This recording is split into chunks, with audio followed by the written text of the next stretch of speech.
Ladies and gentlemen, boys and girls, I'm the Gnarly Gnome. This is the Weekly Pint. It's not a show, it's a happy hour. It's an excuse for us to hang out and have a drink together, to just hang out like we're sitting at a bar, like a nice little virtual bar right across from each other, drinking together. Although you'll notice that my glass is very empty, which is a problem when you're drinking together. If your glass is empty, it's hard to drink together. We'll fix that in just a second. But because we are doing this whole happy hour drink together thing, I did not change. You need to tell me what it is that you're drinking. As you jump on, jump in the chat and tell me what you are sipping on. Marco is having a psychopathy. Chris wants to know if it's okay to pair Aleve with a double IPA. I am not a doctor. I don't know.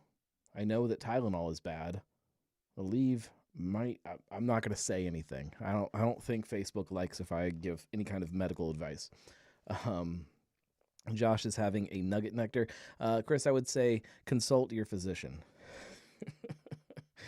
Let's see. Chris is having Rheingeist now in 10. It looks like he made his decision. Marco says yes. Marco might be a doctor. Julia points out that it's safer than mixing Tylenol with booze. That is true. Bad for the liver. Don't do that. Let's see. Ryan is having Street Side Polo Tomavi. It's really fun to say. Julia is having Sierra Nevada 2026 Bigfoot. Ooh, okay. That's a fun one. I haven't had Bigfoot for a long time, but now I want a Bigfoot, and I don't know that I have any Bigfoot in the house. Now I've got a problem. Let's see. Josh and I are also having our own schnappening with some voltage. Oh, okay. So the weather is right for voltage. That's not the direction that I am going with my schnappening. I decided that I wanted something a little bit not Christmassy, not wintry. I'm kind of done with it. I am kind of angry with the whole idea of snow and cold and winter. So I went a whole different direction, and not something shocking for this show because I've had it on the show plenty of times. We're going with a Bekarovka. I love this stuff. So delicious. Such a great bottle. It feels like a big giant flask, which just makes me feel like I'm supposed to be sipping on it. Let's dive into this. I'm a big fan of this stuff, if you don't already know that. Okay, if we can get the bottle open, these things always crust up. All right. Do we ever decide if this is actually schnapps? What does this say? An herbal liqueur. So maybe not really officially schnapps, but it counts. I've read this back of this before. We don't need to do that today. It's delicious. That's all you really need to know. Oh yeah. It smells so good. It's like it smells like my grandpa's medicine cabinet. Like a mixture of like Old Spice and like Bengay. That just smells like an old guy. I don't know. I love it. I'm going to sip this old guy booze, and I'm going to love it. Cheers, everybody. Welcome back. It feels very strange because I just did a special episode of the Weekly Pint yesterday to then do another one today. Plus, I literally just got off of doing a podcast with Blake, like 6 minutes ago. And I ran upstairs, talked to my kids for a minute, took a leak, and then ran back down here. So I feel very like I've been podcasting for like a week straight right now. It's all right. You know what I haven't been drinking this week? Bekarovka.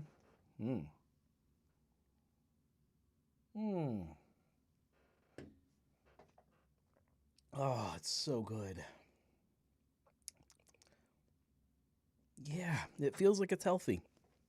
I feel like this, I feel like it's good for your insides. Since 1807. It wouldn't have been around since 1807 if it was bad for you. It's definitely healthy. Let's see. John says, I pre-gamed with a triple from Bowling Green Beer Works. I knew that. And a Kolsch. Okay. John says, liquor gets you quicker. Going to have a gin and juice from Eastside Gin from Toledo Spirits. That might actually be a preview into something that I have sitting right here. I can see it. I was going to give you guys the option of what I actually drink once I get through my schnapps here. Man, that is such a freaking good booze. That's delicious booze.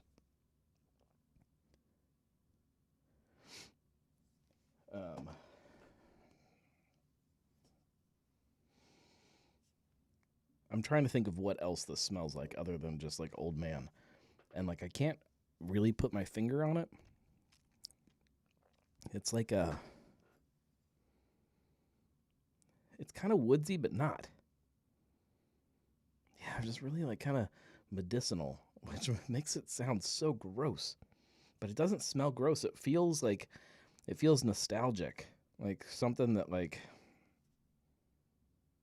if you opened like an old cedar chest full of like your like family heirlooms or something, you know, like old photo albums and like knickknacks and paddywhacks. If you open that cedar chest full of all those things, that's kind of what this smells like. Maybe it smells like cedar. There's some cedar. Maybe that's it. It reminds me of like just even like the actual photo albums. Like you remember the little sticky pages with the pictures that go inside the thing and then in the book. It smells like old pictures. It smells like, I mean, I don't know. Yeah, I mean, maybe it's also Avon bottles of some kind of weird aftershave that was sitting in the bottom of the cedar chest. Maybe that's what I'm smelling. I don't know, but this like reminds me of like my dad and my grandpa and like just these old guys around me. Not like old guys hanging out in the basement playing poker, eating Limburger cheese, but like just like Sunday afternoon old guy. And I love it. I love this. I would use this as aftershave. Just put a little, yeah, that'll attract the ladies. Or my dog now is going to start licking my neck when I go upstairs. Either way.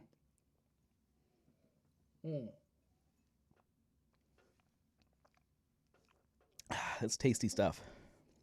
If you guys have not found a bottle of this, yeah, go get some Bekarovka. I've actually seen it behind the bar at a couple places. I cannot think specifically where, but I know I've seen it around. And I feel like it should be more places. If your favorite bar does not have a Bekarovka, tell them to get some. All right, let's open a drink. I have three choices. One. Okay, no, I'm gonna. Do I let you guys choose or do I roll for this? Do I roll the dice? Two of them. Well, see, I don't want to give anything away. You guys tell me if you want to pick or if you want me to roll for it. Oh, even the Bekarovka burp. Oh, that's great.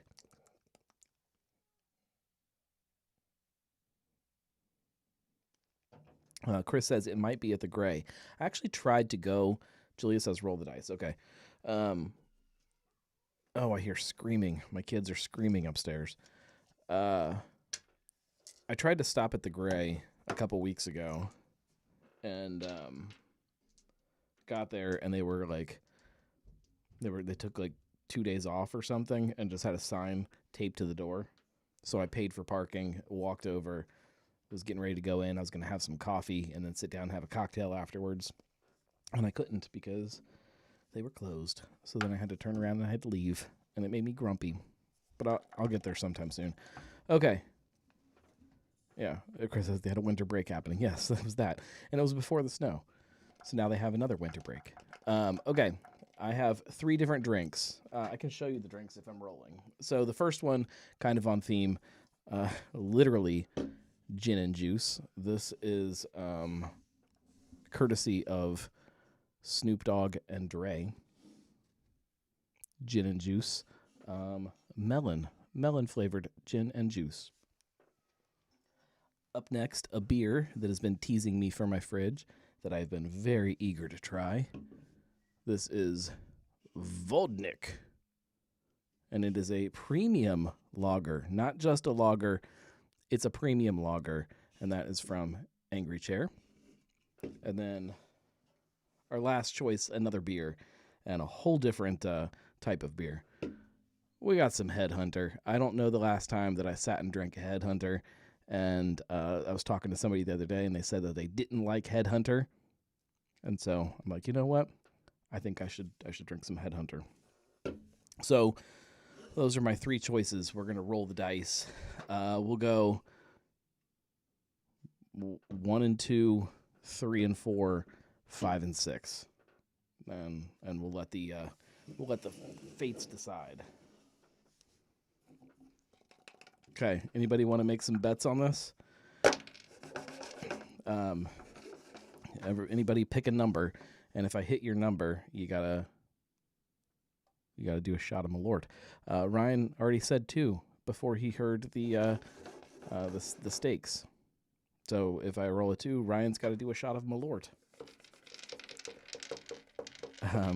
Chris picked 7, so if I roll anything, he has to do one. Josh has 3, Julia has 1. Marco, grab a number real quick, because I'm thirsty.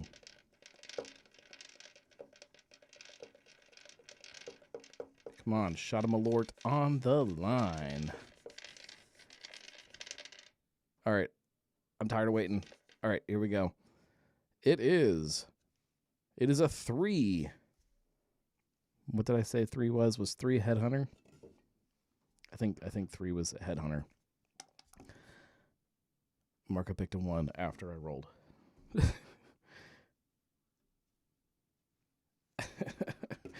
All right. Let me move all this out of the way. If I drink this quick enough, I'll also probably drink something else. Let's see what we can learn. Well, let's pour it, and then we'll learn. There's a little bit of Dunkel left in my glass. Headhunter can overpower Dunkel, right? Yeah, it can overpower Dunkel.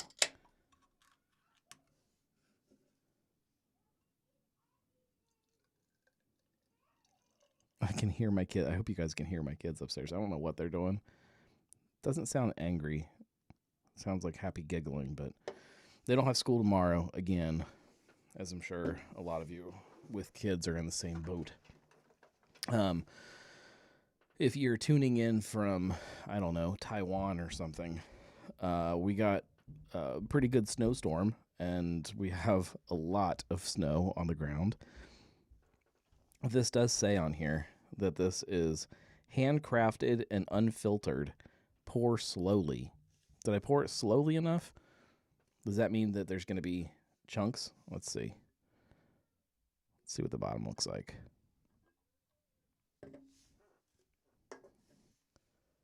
Yeah, it's a little bit hazier on the bottom.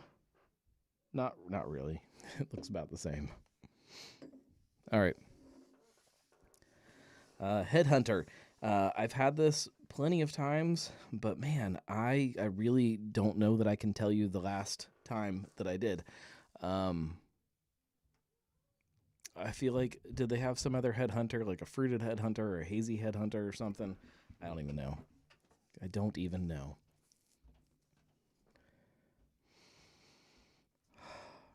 Ooh, Josh says that Julia brought home a rye Dunkel from Woolly Pig. That sounds great. Okay, yep. This is super fruity. Like this is West Coast, right? Like this is considered West Coast IPA, right?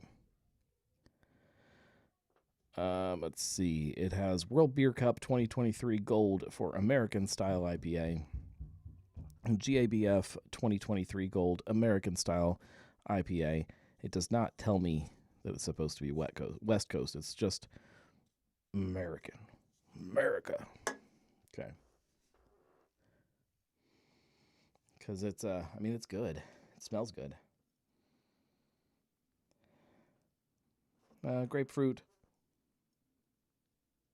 some citrus. All right, let me try it. Mm. Oh yeah, big, bitter. You know what? It finishes kind of nice and soft and fruity though. Like that's a great beer. That is a really good beer. Um, yeah, I'd call that West Coast. uh, Ryan says, Marco, isn't Headhunter your go-to lately now that Celebration isn't on the shelves anymore? Yeah, lately. That's a good beer. Look at the head on that, big fluffy. So I don't know what I'm supposed to talk about or what I'm not allowed to talk about the Ohio Craft Beer Awards. We were supposed to be talking about it this week because the award ceremony was supposed to happen on Wednesday. So I don't know what I'm supposed to talk about. But American IPA, I might have drank a few of those last week. Oh man. Yeah, that's good. Like that just it's citrusy. Like it's just like there's too many IPAs. Um, John says, "Say whatever, just don't say who won." I don't know who won. I have no idea. That's the God's honest truth. Not only could I not tell you, like in our medal round, which one we put through, I don't even remember what style we put through on that one. I did not have a medal round for IPA. For anybody, I guess we could talk about that a little bit.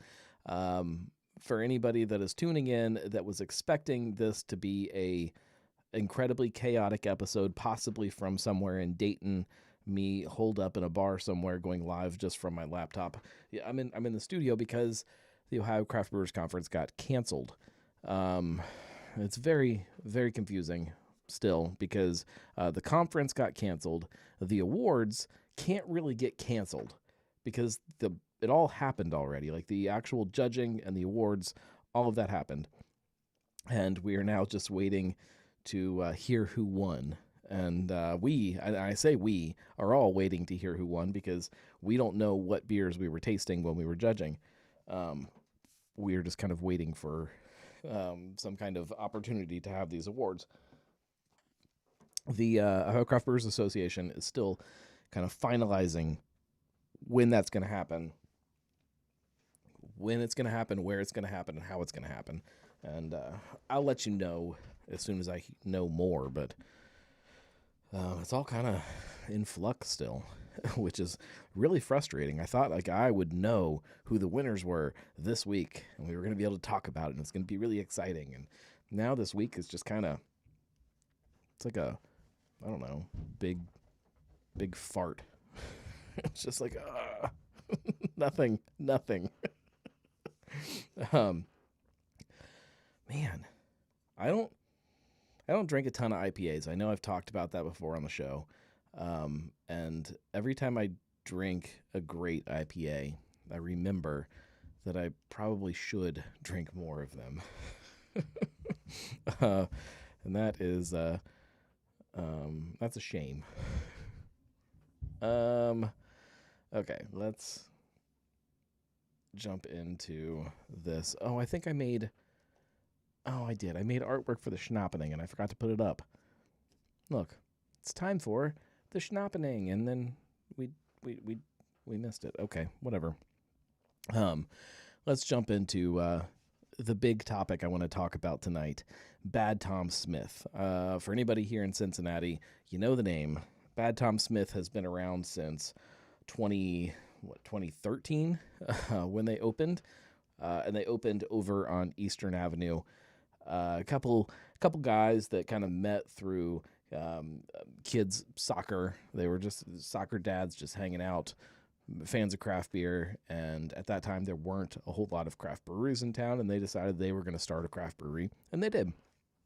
And very quickly, a couple of the guys backed out of it, and the business started suffering a little bit, and a couple from out of town came in and purchased the business and saved it, and kind of started working with the business plan of what would make Bad Tom Smith a success. These were people that were not craft beer drinkers, were not Cincinnatians, but they knew a lot about business, I guess. They had this plan for kind of this production facility here in Cincinnati that would feed tap rooms, tap room here, tap room in Cleveland. They had plans for a tap room in Pittsburgh, a couple other kind of regional kind of spaces that they thought this brand could work. And I don't think that's a bad idea, but the beer just never got great. It was never quite what it needed to be. And then also the money behind it kind of was never enough to really make it work. So Bad Tom Smith just was always just kind of lackluster. That couple eventually, especially as I think it was right around COVID, right around that time. No, it was before COVID. Oh, I remember now. It was right before COVID, and I don't know how much of their own personal business they want out there. One of the owners had some health stuff pop up, and he decided that he needed to kind of get out of all of this stuff, and they did. They got out. They sold the business to another investor, basically somebody that, again, in my opinion, didn't know a whole lot about the craft beer industry. Has some beverage industry ties, I guess, through the tequila business. And it just still never really caught on. It was always kind of, again, lackluster. The business it's always just kind of been there. And they just announced on their social media the other day they are closing their Madisonville tap room, which actually we should probably read the actual statement. I should have prepared for this. Let's see. The actual statement is... okay. I think if I hit that... Okay, here's the statement, and it says, to our Bad Tom family and the Madisonville community. Thank you to all of our amazing customers for your continued support over the years here in Madisonville. We are truly grateful for the memories, friendships, and community we've built together. Bad Tom Smith Brewery will be closing the Madisonville location effective midnight, January 31st. We'll be having our last bash on January 31st with discounted drinks and food. Please come and say your goodbyes with the team. And listen to this part very closely. This isn't goodbye forever. Stay tuned. We hope to continue the legacy of Bad Tom, and we will keep everyone updated as plans move forward for any future endeavors. Thank you for some truly great years. We appreciate each and every one of you who supported us along the way. Sincerely, the Bad Tom team, with 2 exclamation points. This is not, and this is my opinion, this does not read like a sad farewell, like a goodbye, we're done. This doesn't read like that at all. This almost feels like they have, like if somebody had multiple tap rooms open currently and they were having to close one of them, this is how it would read. Like, look, man, like we got to close one of our 7 tap rooms. We hate this. But it's okay. We're not gone. Like that's what this feels like. And they do have another location. They have a production facility, which they still own, from what I know, that has a brew house and has all the equipment needed. It's a 15-barrel brew house. I don't know that they're done. This definitely makes it feel like they're not.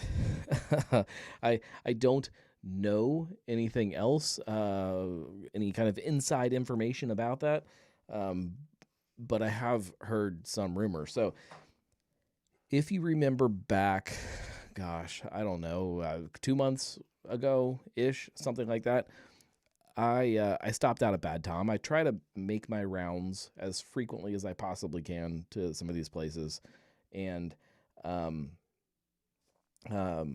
I stopped out, and they've got 18 taps in their tap room, and so they have this big chalkboard, like a chalkboard behind the bar, and that's where they write all of the beers, and it's split into 18 spots, and then they write the beers on there, and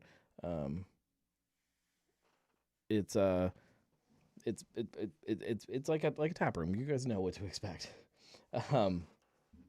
And I walked in, and they had nothing listed for most of those taps. It was like a blank chalkboard, like erased for every tap, except for I think 4 of them. And they had just kind of opened that day. I usually try to get there early in the day when I'm going to hang out places. And I asked the bartender, and I said, "Hey, what's going on here? Where's all the beer?" And she said, "I don't know. I've been off for about a week. I think they're just waiting on ingredients." And like, oh, okay. They're not waiting on ingredients. There's no way that you have 14 beers off because you're waiting on ingredients, unless you're waiting on water or something. I don't understand how that could be a thing. But so right then, I knew that there was something happening, and they had not. I just lost a light, and it's going to stress me out. They had not told their bar staff what that was happening. Okay, there we go. Which isn't crazy. Like, that does happen, and I get it. But it kind of set me down this little rabbit hole of trying to dig and trying to figure out then what's going on. The rumors that I've been hearing, Julia says, moving to white label contracting, maybe, and doing some distro only Bad Tom branded stuff. Just recklessly speculating. I don't know. That would. I'll get there. So I started digging a little bit, and some of the rumors, and these have been kind of rolling around for a while, was that they've got. We got to retrace a little bit again.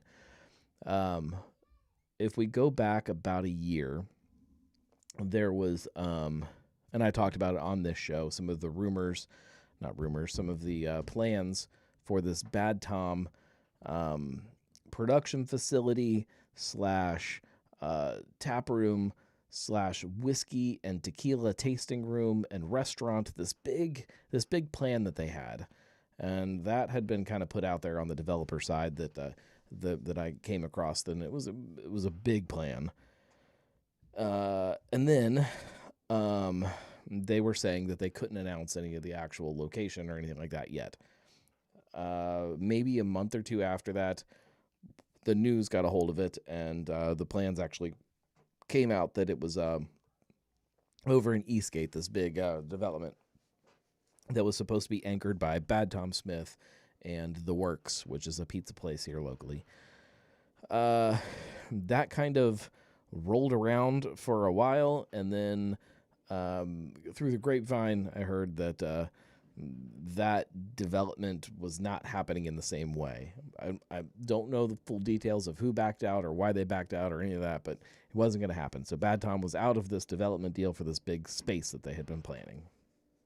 So then the rumors kind of started rolling around that instead of going this whole route of finding a new location to open this big restaurant, tap room, bourbon, tequila tasting space, instead of going that route, since they've got this production facility that is over in Batavia that is already up and running, and they've got this space, that they could just do it there, kind of remodel that building and turn it into a brewery and tequila tasting room and whiskey tasting room and restaurant and all of this stuff. I think that's what's happening.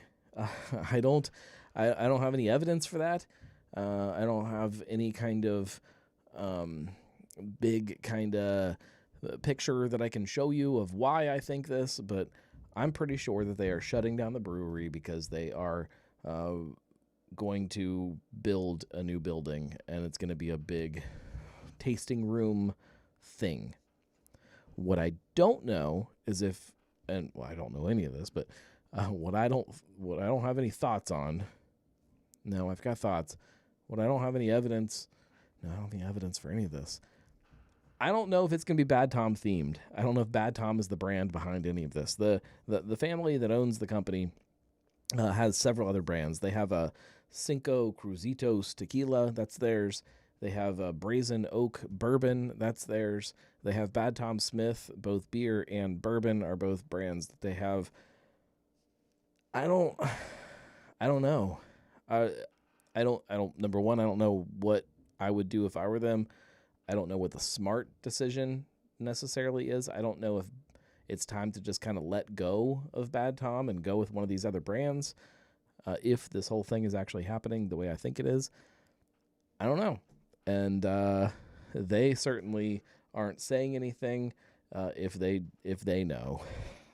So that's kind of where things are right now. And I don't know that there's some kind of master plan out there right now.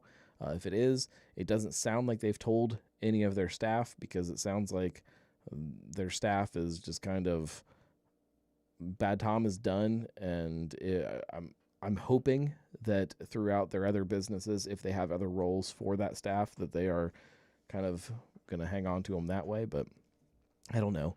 I don't know the inner workings of their business and how it goes. I don't know if it's time to let Bad Tom go. Julia, through her reckless speculation, said white label contracting and doing distro only. Bad Tom, distro only, I don't think is a smart move for them. The white label would have made sense if they were keeping Madisonville open. If you were going to take this production facility and either demolish the whole thing or rehab it or whatever, and you, throughout this process, you knew you were going to have to shut down your production and switch to a contract-only beer model, that would have made sense. And I still think if you knew that this whole thing was going to happen the way my brain thinks it's going to happen, that would have been the smart thing to do. You just start selling Bad Tom beer that somebody else is brewing for you. 18 beers is a lot. So maybe, I don't know, maybe you go down to like 6 beer taps and start leaning into cocktails pretty heavy, which is probably a smart decision if you're opening this other tasting room. I don't know. The whole thing, there's lots of pieces of the whole thing that don't make a lot of sense to me. So we will see what is actually happening. And I don't know that we'll get a lot of answers soon or ever. If none of this comes to fruition, I don't know that we'll ever know what actually happened with them this time. But we do know the Madisonville tap room, which is it's a fun little tap room. It's a good space. It's a neat old bank, and they have the old vault there and everything. It's fine. It's fine. It's just they never lived up to what we wanted them to live up to in that space, and that's disappointing. Their wings, if anybody followed my wings challenge, the best wings in any Cincinnati brewery, their wings were fantastic.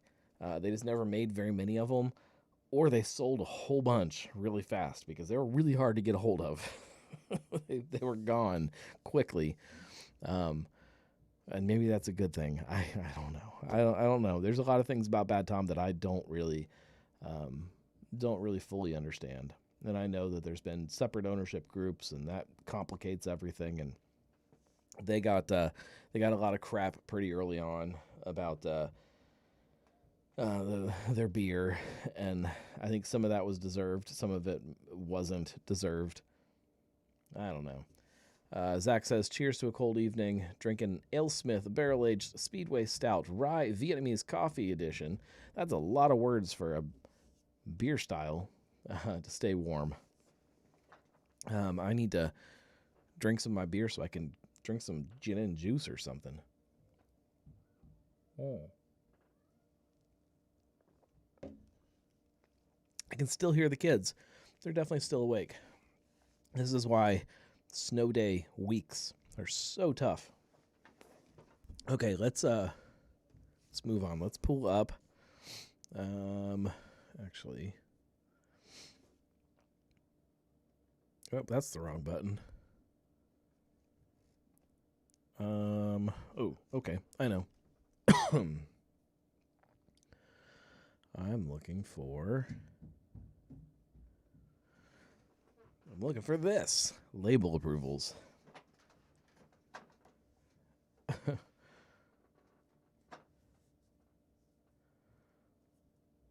What does any of that? Back. What? Okay.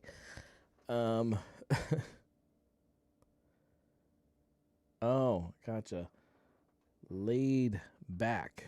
That's what that's supposed to say. Laid. There's some F's in there, man. That doesn't make sense.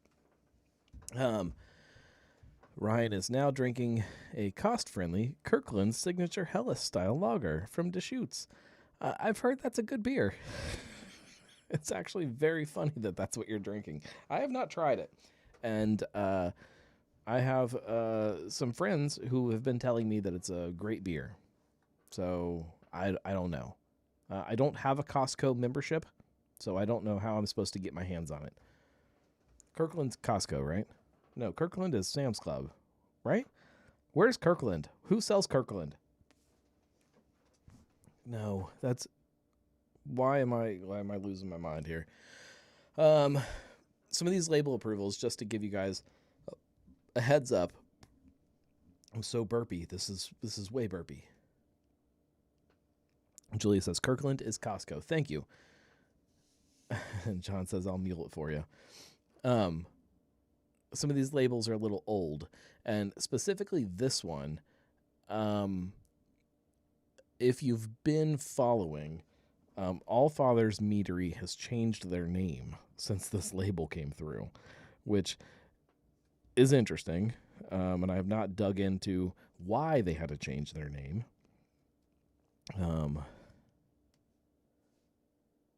What did they change it to? Forgotten something or other.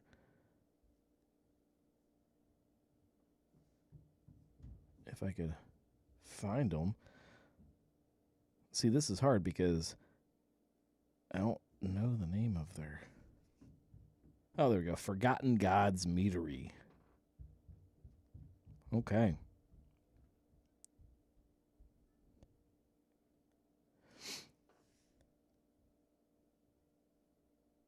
Oh, yeah, and they've got a whole different, label thing going on. I just pulled up their Facebook page, and they've got, look at this new, they're, clear labels now, on, almost like wine bottles. It looks great. It looks way better than this label. Yeah. Well, I still have never made it down there in Camp Springs, which is down there. And they're only open, on, I don't know. Julia says one of the fathers died. Now it's some fathers. They're only open Fridays and Saturdays or something. So, or maybe even Saturday, Sunday. I have no idea. We'll get there one of these days.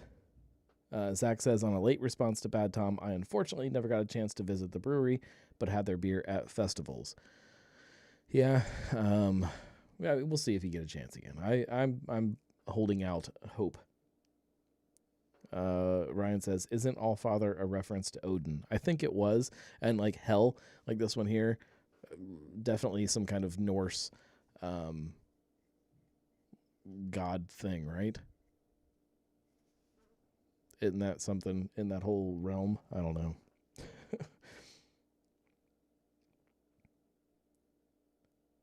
Chris says second Tuesday of the week. Yeah, that's the way it feels sometimes with some of these places. All right, let's move on.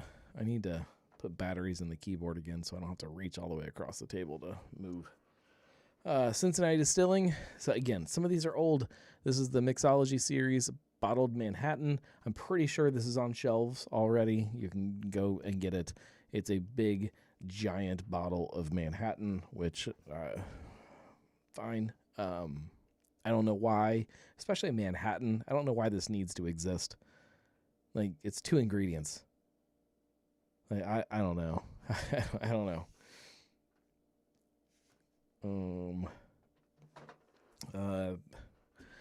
St. X, bourbon. Cincinnati Distilling does a lot of like these small batch things, whether actually ever released or released in just very small bits. Zach says, I did get a chance to try the Dan Listerman beer at DVD this last week, and I loved that brown ale. It was a great brown ale. That was a good beer. I got to try it too. Fish logs. We've seen fish logs in packaging, so again, not that exciting. I think I'd have to look at a can to see the difference, but there is probably just like a little design difference or wording or something on this. Yeah, some of these are boring. Carbless, these are made by Impact. They are, made and packaged by Impact. It's local. They go in my file, so that's why they're here. Nothing that you should care about. Same as these. Mom water. Although these are tea, and I do like some boozy tea. I haven't been drinking boozy tea lately because it's been too cold. Okay, Northern Liberties. We've talked about this because I've got bottles of this sitting around, and it's freaking fantastic. They're now doing some of their single barrel stuff, which is amazing.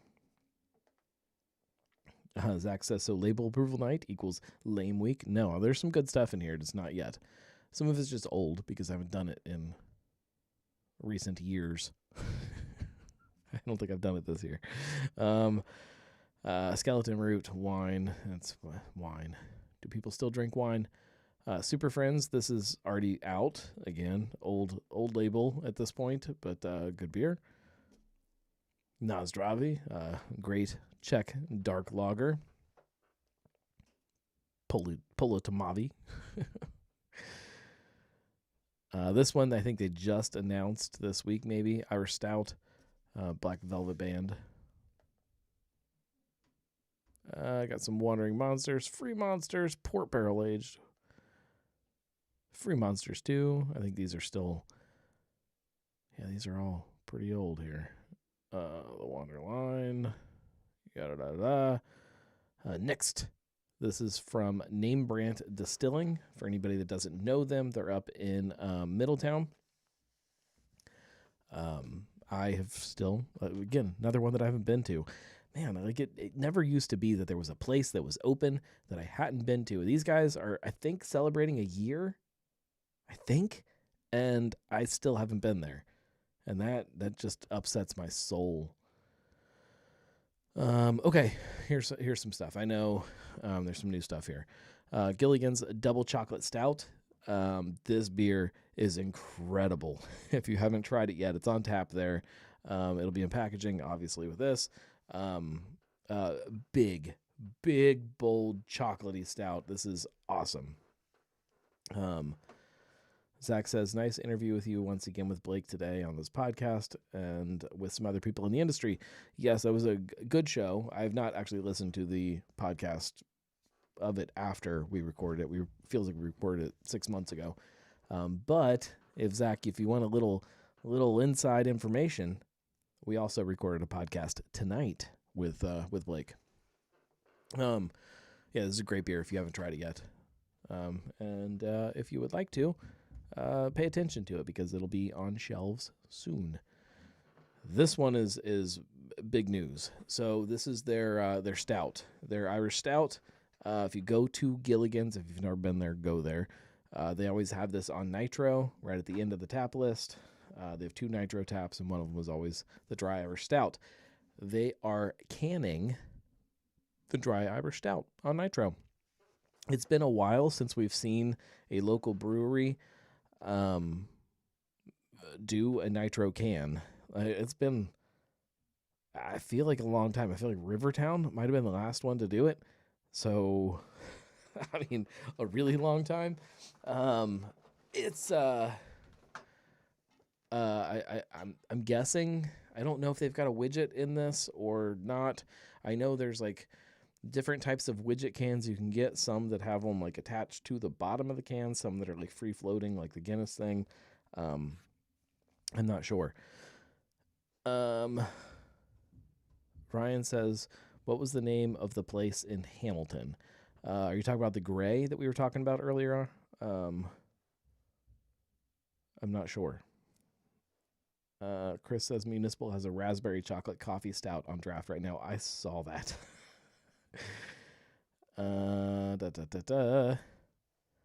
Julia says, was it Next in Middletown, I think? Next is the vodka brand. Name Brand is the distillery in Middletown. Marco says his. Yes, we were on Blake's podcast. I'm super pumped about this. I think that this is really, really exciting for not only Gilligan's to help kind of get that that word out there to people that they exist and that what they do and who they are, but also like this is a local kind of style that needs to be on shelves, especially heading into the season. And when I say the season, I will forever be reminded of the season here in the studio. I don't know if anybody remembers a certain episode where, hang on, let me see if I can get this camera adjusted. Yeah, there we go. So on my desk, there will forever be this little green ring.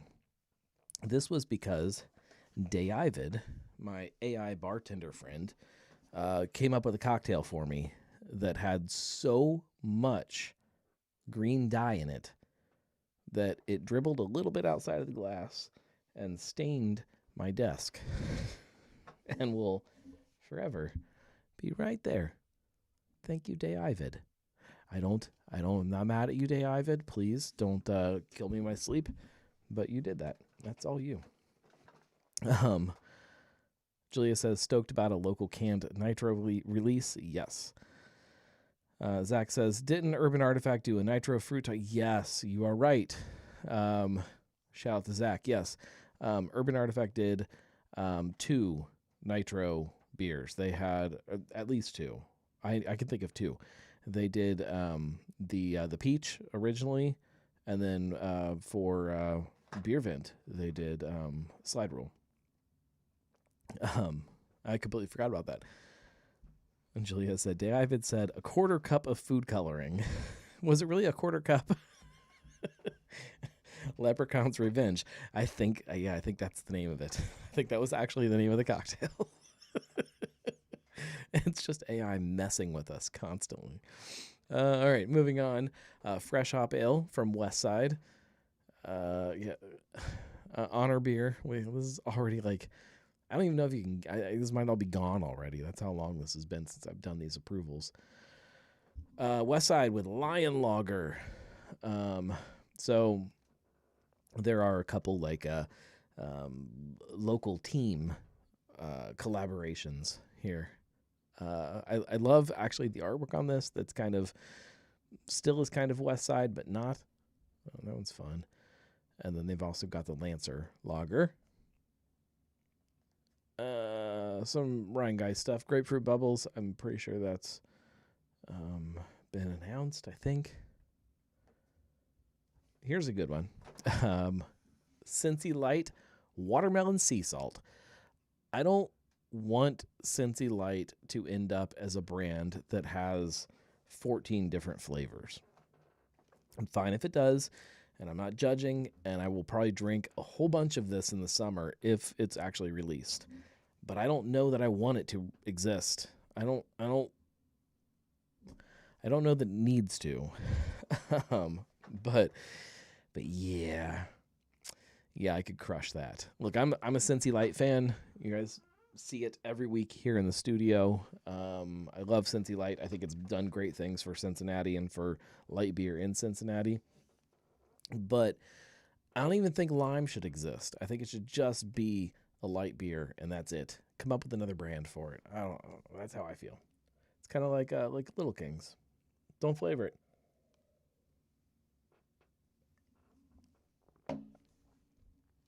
Just my opinion. I know why you would, but I don't think it should be.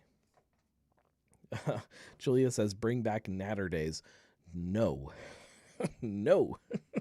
I hated Natter Days.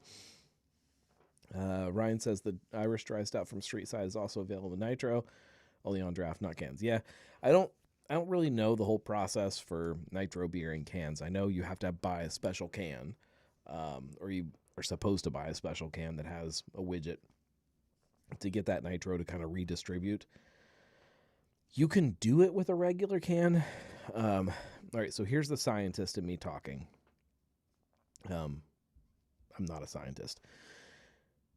I think that if you took like a regular, just a regular can and put a Nitro beer in that can and then packaged it, I think as long as the drinker took that can and shook it up like really good, like shook it up like crazy before they opened it, I think you would be okay.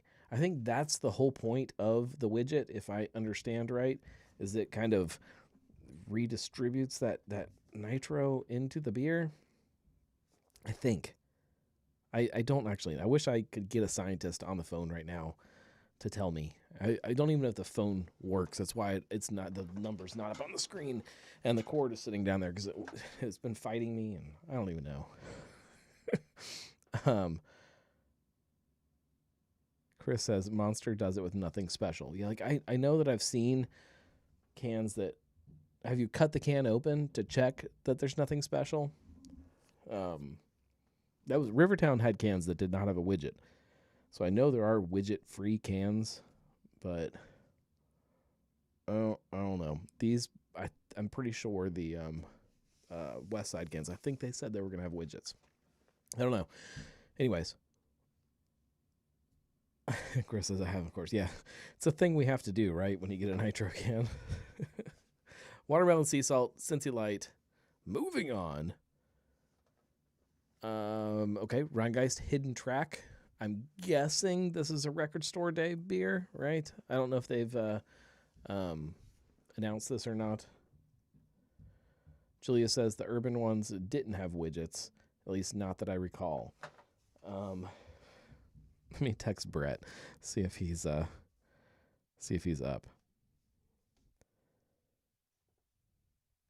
Okay, texting him right now. He okay.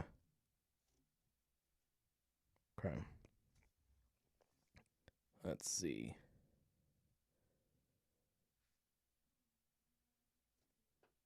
Do Nitro beers without widgets. I don't know, how do I word this? How do I word this question? Well, here we go. Why do some Nitro beers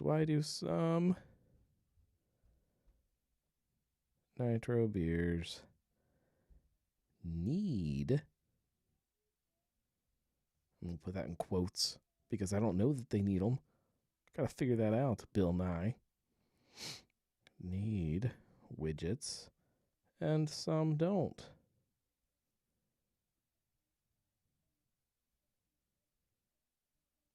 I need answers.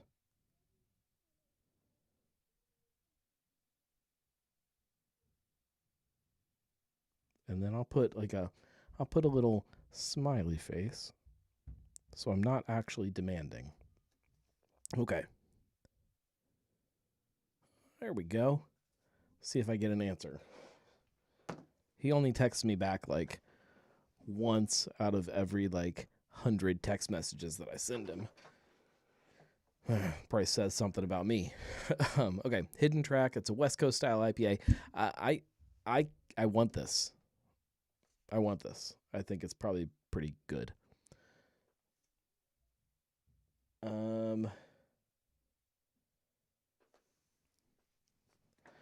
Chris says that if anyone knows Dan from Swine City would, I could just walk over to his house and just start pounding on his door. I'm just assuming since Brett made nitro beer without widgets, he might know. Okay, moving on. Ooh, here's another good one. Here is another good one. Half Truth. Look, Rheingeist is making no bones about it. They are diving into this whole Truth brand family headfirst. And we're finally seeing a session. In theory, if this beer is actually released, which there is no evidence to say that it has to be released just by a label approval, it's a session IPA. A 4.5% Truth. Yes, I'm all about this. And then I still think that if you want to make a, and I know they've already got plans, and they've already got plans for a West Coast non-alcoholic version of a. Sorry, I'm reading like 4 different things. They've got plans for a non-alcoholic West Coast IPA that is called just Ghost Hops. I still think it should be called Lie. I think that is the best name for a non-alcoholic version of Truth, but you don't have to call it Truth. You don't have to lean into the brand at all. You call it Lie because it's a lie, because it's not Truth. I don't know. I think it's fun. Let's see.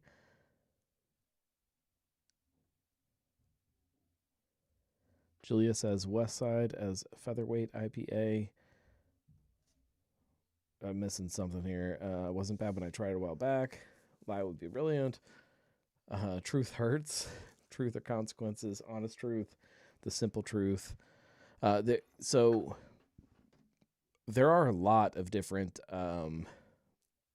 beer names that Rheingeist has either tried to trademark or has trademarked over the years that have to do with truth. That was where I kind of got tipped off pretty early about the entire brand family and how that might grow. And then once they started releasing one, it kind of gave me these other things to then kind of, these other names to kind of watch for, and these other names to kind of put out there in the internet world to watch for any kind of movement on any of them. And Half Truth is pretty good. I can't remember any of the other ones off the top of my head, but maybe that's a blog post for a different day. That's like a good, like, what I consider like old school blog post where you just dive into like trademarks on stuff and just write a whole blog post just about things that this brewery has trademarked or tried to trademark. All right. Brewer's Dozen. I talked about this, last night on this show last night, because it's a daily show, I guess. Slow Jam. Slow Jam's been out before, but not a juicy IPA. Am I right on that? Am I making this up? They had a beer called Slow Jam, right? Let me see. We'll look at Untapped because that's where we find all of our information. Rheingeist Slow Jam. Okay, yeah, it was an IPA, an American IPA, 6.5%. This one is 5%.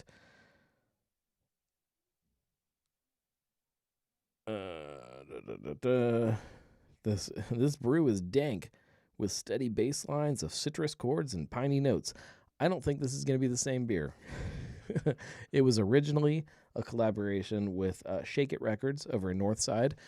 So maybe they are. We saw the hidden track a minute ago. Maybe they're doing several different beers for Record Store Day. I don't know. Marco says Daily Show like Barstool Perspective. No comment. Okay. Sway, pineapple, and orange. There's okay. Here's an interesting one. Piggy Bank Light. This is a 50 West beer that I'm assuming is for the Flying Pig. Look at the happy little pig. How great is that? I think it's some kind of like charity beer. I don't know if we're talking about any kind of a wide release on this.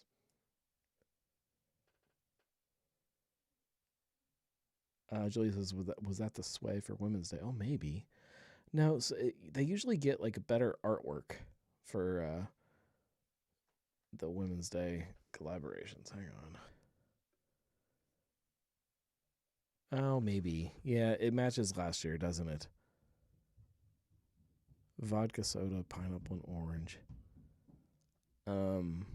Yeah, that's probably what that is. Oh, yep, because right here, I'm zooming in on my screen and it doesn't zoom anything on on yours. Oh yeah, it does. There it goes. International Women's Day, right there. Whoops. Oh, spoiling. Okay. Oh yeah, so it says here, the Flying Pig Marathon. Yeah, so this is like a some kind of give back beer for Flying Pig. Fruit Blood. This is a new boy toy artwork. I don't know why they need to change it, but there it is. Galaxy High. So Madtree has been teasing. Marco says, "Want to run the pig?" No.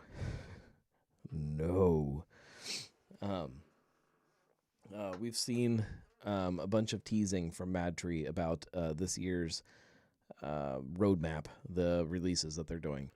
And some of them I have already talked about on the show, whether you remember them or not.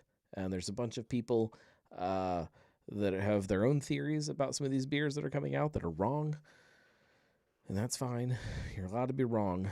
But this one, Galaxy High, is on tap right now. So it's not surprising that we might or are seeing it in cans. I have not seen it yet, but I imagine if it's on tap now in Oakley, we're probably going to see it pretty soon.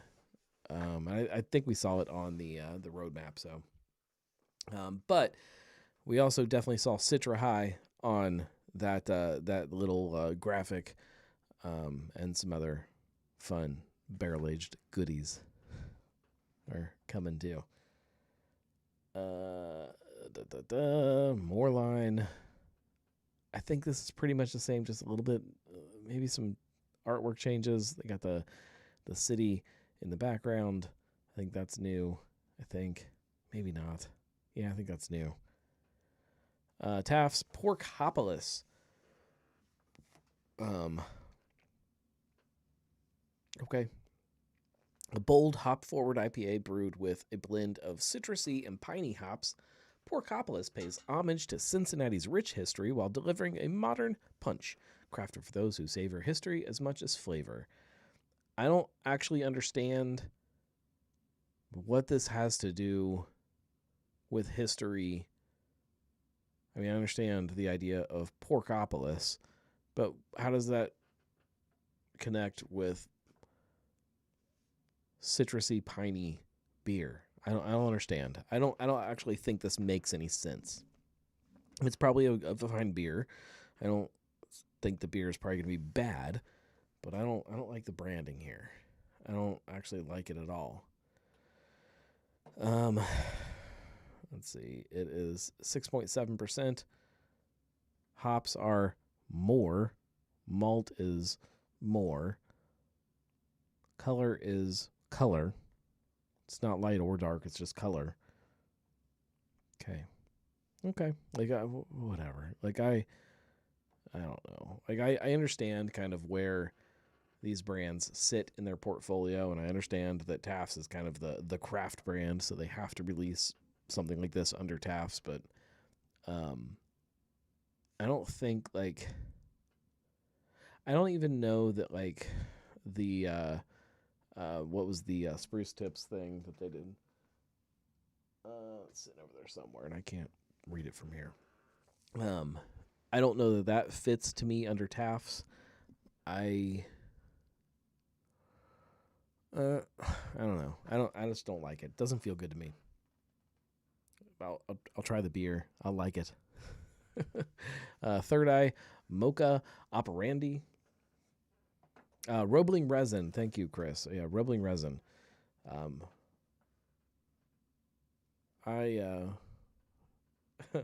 Ryan says, I don't trust any new brews from Taft's after trying Hazy Gavel. I have not tried the Hazy Gavel. The Roebling Resin was fine. It wasn't great, but it was fine. Chris says, want some pork chopolis. I could house some pork chops right now. I think, oops, wrong button. I think that like a company like Sinbev is probably trying to figure out how all of these things fit under different banners that they have, and that's not it's not an easy thing to do. I fully recognize that an IPA and a citrus and pine forward IPA that doesn't fit under Moreline, and it doesn't fit under Hudipole, and it doesn't fit under Red Top or Burger or Little Kings. And so like you start to eventually either have to create a new brand or find one of your brands that it does. And out of all of their brands, the one that it does the most is Taft's. But the name is, I think, where I get hung up. Like Gavelbanger was a great Taft's beer name. I mean, it's a great name for a beer for them. And even like under previous ownership for Taft's, towards the end of kind of their existence, some of those brand names just didn't fit under the brand to me. Like it didn't feel right. And I think there's probably a lot of breweries that struggle with this of trying to find new names or something that's still clever and on brand, but works for what the beer is. And I think that Taft's not only struggled with that then, but is definitely struggling with it now. Let's just leave it at that. Let's kill this. We're already past an hour. Do I drink gin and juice on this show, or do I go after show? You guys tell me. Oh, man, that's a good beer.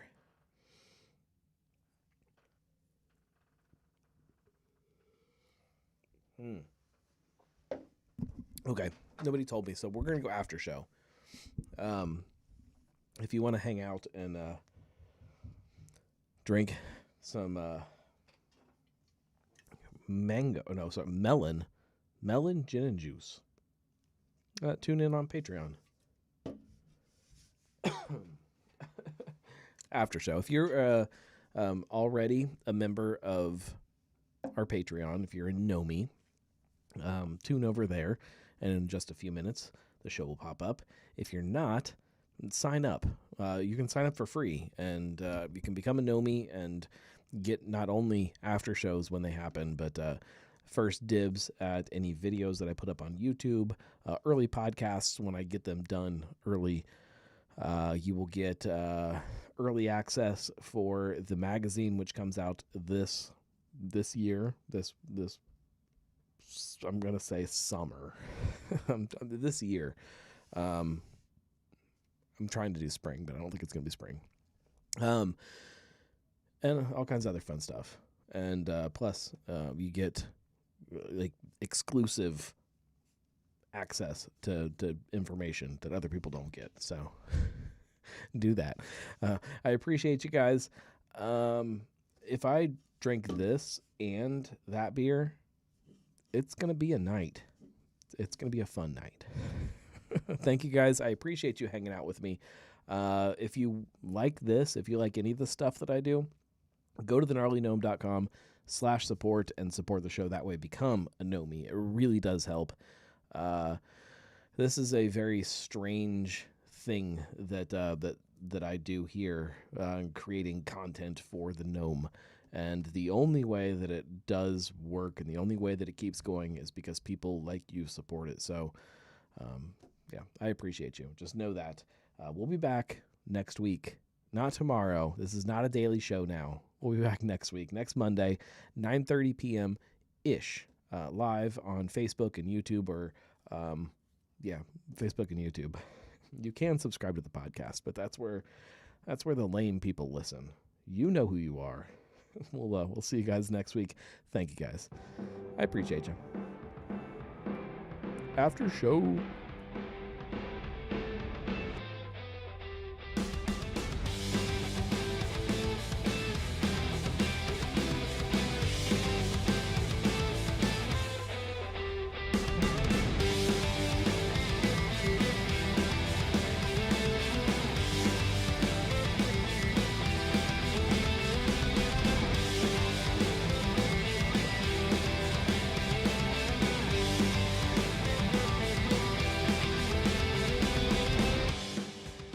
If I was going to make a Gnarly Gnome branded RTD, it couldn't be called Gin and Juice. That's like a Snoop thing, but what would it be called?